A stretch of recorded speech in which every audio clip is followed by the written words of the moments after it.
بسم اللہ الرحمن الرحیم فصل فی ان الواجب لذاتہ عالم بالکلیات۔ یہ فصل اس بیان میں ہے کہ واجب تعالی عالم کلیات ہے، ٹھیک ہے، کلیات کا عالم۔ کلیات کا عالم ہونے کا کیا مطلب ہے یہ جانو۔ واجب تعالی ان تمام ماہیتوں کو جانتا ہے جن کا جاننا یا جن کا تعقل اور ادراک کرنا ممکن تھا، سب کو جانتا ہے، کیوں تبھی واجب ہوگا نا۔ اس کے لیے کوئی ایسا نہیں ہے کہ ابھی حاصل نہ ہوا ہو اب حاصل ہوگا۔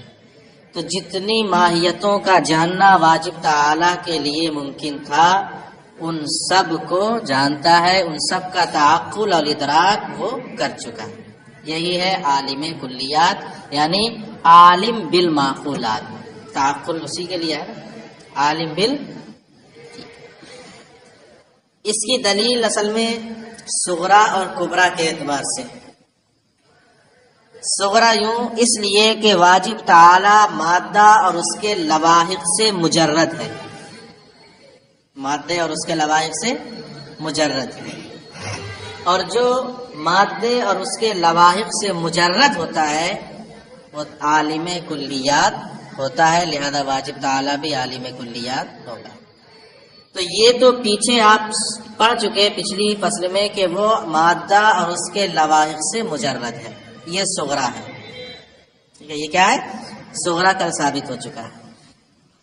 کبرا اور ہر وہ شے جو مادہ اور اس کے لواحق سے مجرد ہو وہ عالم کلیات ہوتی ہے، یہی کبرا ہے، اسی کو کیا کرنا ہے؟ ثابت کرنا ہے۔ تو یہ سمجھو کہ کسی چیز کے لیے تعقل سے روکنے والی جو چیز ہے وہ مادہ اور اس کے لواحق ہے۔ جب وہ چیزیں ہٹ جائیں کسی ذات سے تو وہ ان چیزوں کا تعقل اور ادراک کرنے کی صلاحیت اس کے اندر پیدا ہو جائے گی۔ تو باری تعالی بھی مادے اور اس کے لواحق سے کیا ہو چکا ہے؟ پاک ہو چکا ہے کہ نہیں پاک ہو چکا ہے؟ اب اس کے اندر بھی اس بات کی صلاحیت تھی کہ وہ ان معقولات کا تعقل کرے، لہذا اس نے کیا۔ تو ہر وہ شے جو مادہ اور اس کے لواحق سے مجرد ہو وہ کیا ہوگی؟ عالم کلیات۔ بس اسی کا اب یہاں سے شروع کرنا ہے، یہ کبرا ہے۔ کیوں کہتے ہیں؟ پہلے تھوڑی سی عبارت پڑھو۔ لِأَنَّهُ مُجَرَّدٌ عَنِ الْمَادَّةِ وَلَوَائِقِهَا وَكُلُّ مُجَرَّدٍ عَنِ الْمَادَّةِ وَلَوَائِقِهَا يَجِبُ أَن يَكُونَ عَالِمًا بِالْكُلِّيَّاتِ، اس لیے کہ باری تعالی مجرد عن المادہ ہے اور اس کے لواحق سے بھی مجرد ہے، اور ہر وہ شے جو مادہ اور اس کے لواحق سے مجرد ہو یجب ان یکون عالما بالکلیات، تو اس کے لیے کلیات کا عالم ہونا ضروری ہے۔ اما صغرا فقد مر ذکرها، رہا صغرا کیا؟ وہ مادہ اور اس کے لواحق سے مجرد ہے، اس کا ذکر ہو چکا۔ واما الکبرا، رہا کبرا، فلأن كل مجرد يمكن بالامکان العام ان يكون۔ اب یہاں سے شروع ہو رہی ہے کہ ہر وہ شے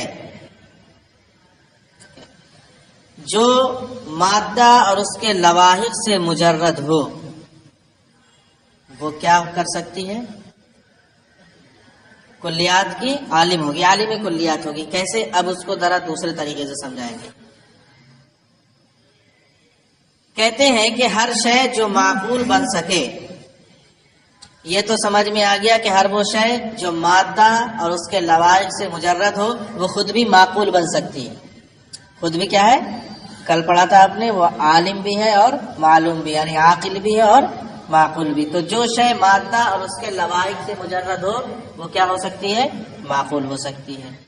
اور ہر وہ شے جو معقول بن سکے اس کے ساتھ دوسرے معقولات کا بھی تعقل کیا جا سکتا ہے۔ ہر وہ شے جو خود معقول بن سکے اس کے ساتھ دوسرے معقولات کا بھی تعقل اور ادراک کیا جا سکتا ہے۔ مثلا ایک شے ہے، یہ معقول بن رہی ہے، تو کیا اس کے ساتھ یہ سب معقولات نہیں بن سکتی ہیں؟ بن سکتی ہیں کہ نہیں بن سکتی ہیں؟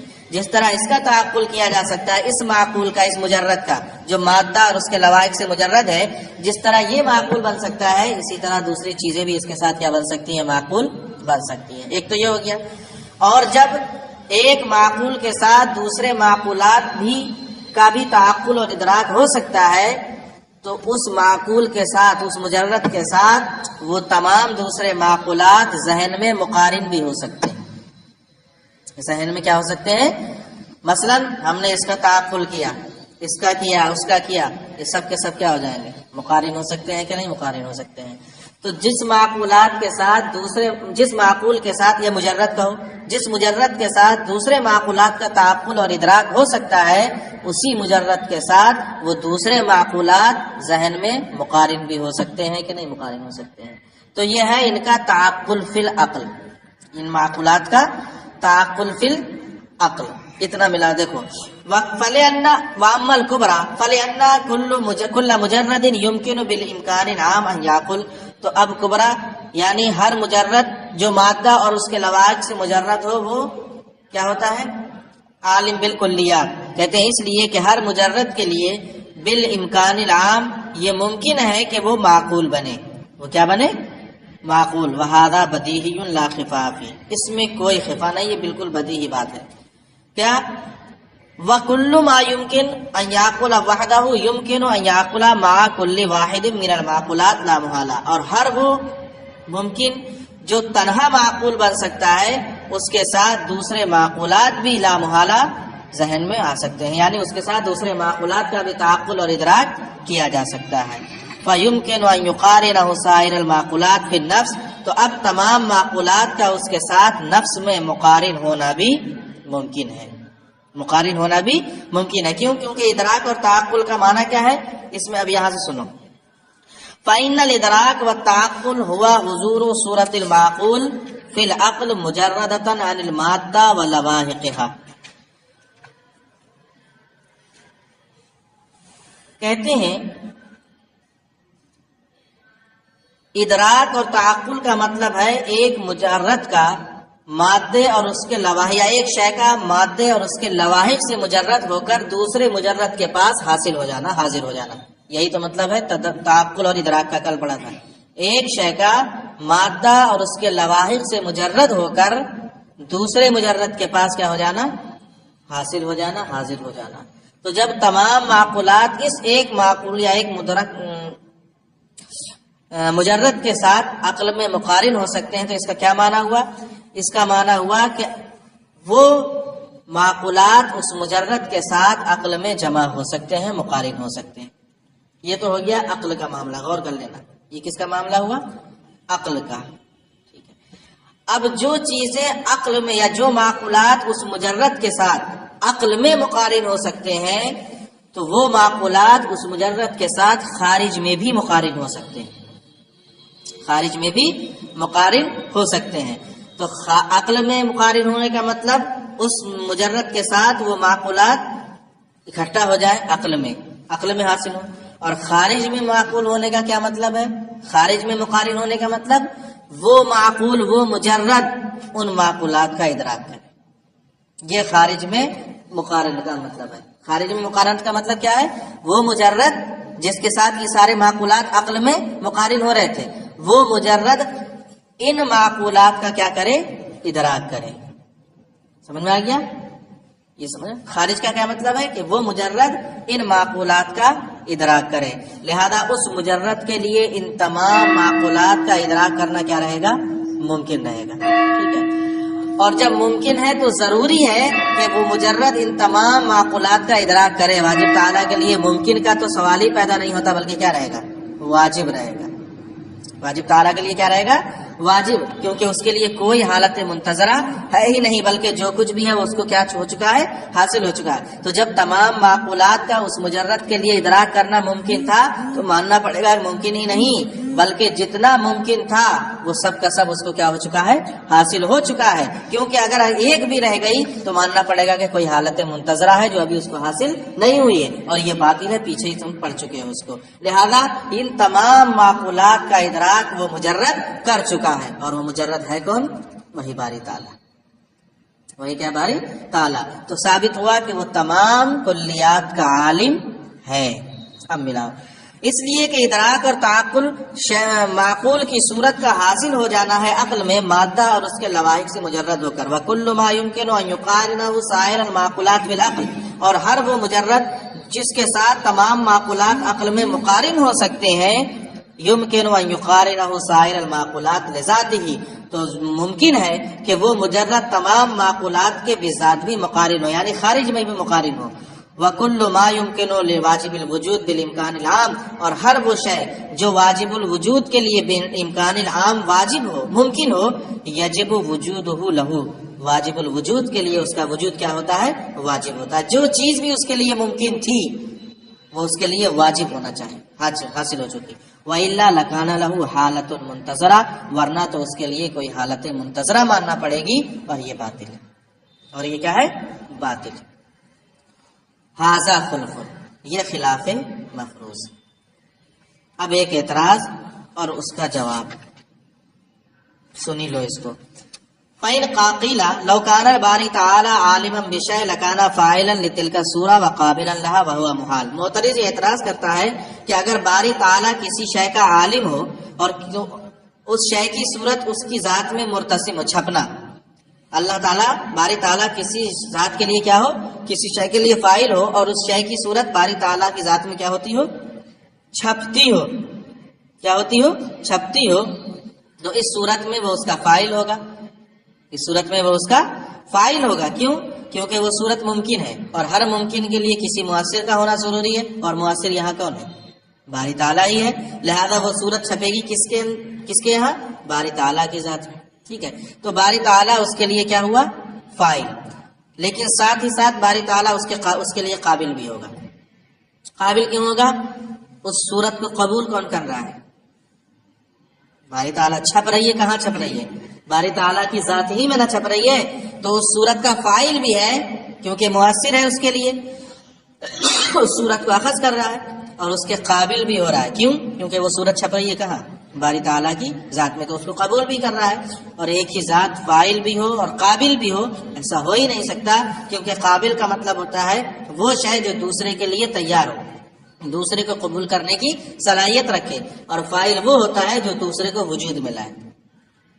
اور فاعل کون ہوتا ہے؟ جو دوسرے کو وجود یعنی کرے، جو کسی چیز کو کرے وہ فاعل ہوتا ہے، اور جو کسی چیز کو قبول کرے وہ کیا ہوتا ہے؟ قابل ہوتا ہے۔ اور قابل اور فاعل دونوں کیا ہے؟ ایک دوسرے کے منافی ہیں، لہذا باری تعالیٰ ایک فاعل اور قابل دونوں ہو جائے، ایسا نہیں ہو سکتا۔ اس کا یہاں جواب دیکھو۔ پہلے اعتراض، اگر آپ نے اعتراض کیا کہ اگر باری تعالیٰ عالم شے ہو جائے لکانا فاعلا لتلک الصورت، تو وہ اس صورت کا فاعل ہوگا، وقابلا لها، اور اس کا قابل بھی ہوگا، وهو محال، لأن القابل هو الذي يستعد للشيء، اس لیے کہ قابل تو وہ ہوتا ہے جو شے کے لیے مستعد ہو، والفاعل هو الذي يفعل الشيء، اور فاعل وہ ہوتا ہے جو شے کو وجود بخشے، والاول غیر الثانی، تو پہلا دوسرے کا غیر ہے، فیلزم الترکیب، تو باری تعالیٰ کے اندر فاعل اور قابل کی ترکیب لازم آئے گی، اور یہ محال ہے۔ جواب یہ ہے کہ آپ نے یہ جو کہا کہ شے کی قابلیت اور اس کی فاعلیت میں تنافی ہے، یہ ہمیں تسلیم نہیں، بلکہ ایسا ہو سکتا ہے کہ ایک ہی شے کسی صورت کے لیے قابل بھی ہو اور اس کے لیے مؤثر اور فاعل بھی ہو، کیونکہ قابل ہونے کا معنی یہ ہے کہ شے کا تصور باری تعالیٰ کے لیے محال نہیں، شے کا تصور باری تعالیٰ کے لیے محال نہیں، یعنی وہ تصور اس کے ذات میں آ جائے گا، یہ اس کے لیے محال نہیں، یہ اس کے قابل ہونے کا مطلب ہے۔ یہ کیا ہے؟ اس کے قابل ہونے کا مطلب ہے۔ اور فاعل ہونے کا معنی یہ ہے کہ اس تصور پر اس کو تقدم بالعلیت حاصل ہے، یعنی وہ باری تعالیٰ اس صورت پر یا اس تصور پر متقدم بالعلیت ہے، یعنی علت کے طور پر اس سے پہلے پایا جا رہا ہے۔ اس تصور کے لیے علت کون بنے گا؟ باری تعالیٰ ہی نہ بنے گا۔ تو قابل ہونے کا مطلب یہ ہے کہ باری تعالیٰ کے لیے اس صورت کا تصور محال نہیں، یعنی حاصل ہو سکتا ہے، اخذ ہو سکتا ہے، لے سکتا ہے۔ اور فاعل ہونے کا مطلب یہ ہے کہ اس تصور پر باری تعالیٰ کو تقدم بالعلیت حاصل ہے، یعنی باری تعالیٰ اس کے لیے علت ہے۔ ٹھیک ہے، تو علت ہونا پہلے پایا جائے گا، علت ہونا پہلے پایا جائے گا، جب علت ہوگی تب جا کر وہ تصور حاصل ہوگا۔ تو یہ حاصل ہونا یہ اس کے لیے محال نہیں، یہ فاعل ہے، اور علت ہونا قابل ہے، اور علت ہونا اس تصور کو حاصل کرنے کے لیے کسب کرنا، یہ کیا ہے؟ فاعل ہے۔ تو لہذا کوئی تنافی نہیں ہوگی۔ قلنا لما لا يجوز ان يكون للشيء الواحد مستعدا للشيء تصور ومفيدا له، ہم کہتے ہیں کہ یہ کیوں جائز نہیں کہ شے واحد کے لیے وہ مستعد بھی ہو، شے کے تصور کے لیے مستعد بھی ہو، وہ مفیدا له اور اس کے لیے مفید بھی ہو. وہذا، اور یہ اس لیے لأن معنی کونه مستعدا للشيء، اس لیے کہ باری تعالیٰ کے لیے مستعد للشيء ہونے کا مطلب یہ ہے انه لا يمتنع لذاته ان يتصوره، کہ اس کے لیے اس شے کا تصور محال نہیں. ومعنی کونہ فاعلا، اور فاعل ہونے کا مطلب یہ ہے انہ مقدم بالعلیت علی ذلک التصور، کہ وہ اس کو اس تصور پر تقدم بالعلیت حاصل ہے، یعنی اس تصور سے پہلے ہے. فلما قلتم انہما متنافیان، تو پھر آپ نے کیسے کہہ دیا کہ ان دونوں کے اندر تنافی ہے؟ تو قابل الگ جہت ہے اور فاعل الگ جہت ہے. ومن اعتقد ان علمہ تعالی بالاشیاء نفس ذاتی ہی اعتقد نفی العلم بالحقیقت. اب سنو، اللہ تعالیٰ کا علم بالممکنات اس کی ذات کا عین ہے یا ذات پر ظاہر ہے، اس میں اختلاف ہے. صوفیاء کرام یہ کہتے ہیں کہ اس کا علم بالممکنات اس کی عین ذات ہے، یعنی ممکنات کا جو بھی علم ہے وہ اس کی عین ذات ہے، یہ ان کا علم ہے. جبکہ مشائین کا مذہب یہ ہے، حاشی میں بھی ہے، کہ ذات پر زائد ہے اور اس کا علم بالممکنات حصول صورت اور ارتسام کے ذریعے ہوتا ہے، صورتوں کو حاصل کرنا اور صورتوں کو اخذ کرنا، چھپنا، یہ ہے اس کا علم بالممکنات، اور ذات پر کیا ہے؟ زائد ہے. مصنف نے بھی اسی صورت کو اختیار کیا اور کہا کہ جس نے یہ اعتقاد کیا کہ اس کا علم بالممکنات اس کی نفس ذات ہے، تو گویا کہ اس نے حقیقت میں باری تعالیٰ کے علم کی نفی کر دی. کیا کر دی؟ یعنی صوفیاء کرام کا مذہب یہاں کیا ہو گیا؟ باطل ہو.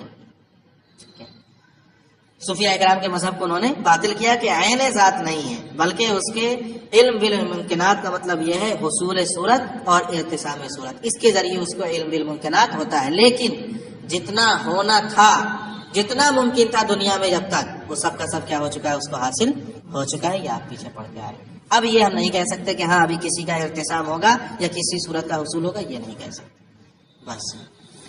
تو جس نے یہ اعتقاد کیا کہ باری تعالیٰ کا علم بالاشیاء اس کی عین ذات ہے، تو گویا کہ اس نے حقیقت میں علم کی نفی کا اعتقاد کر لیا.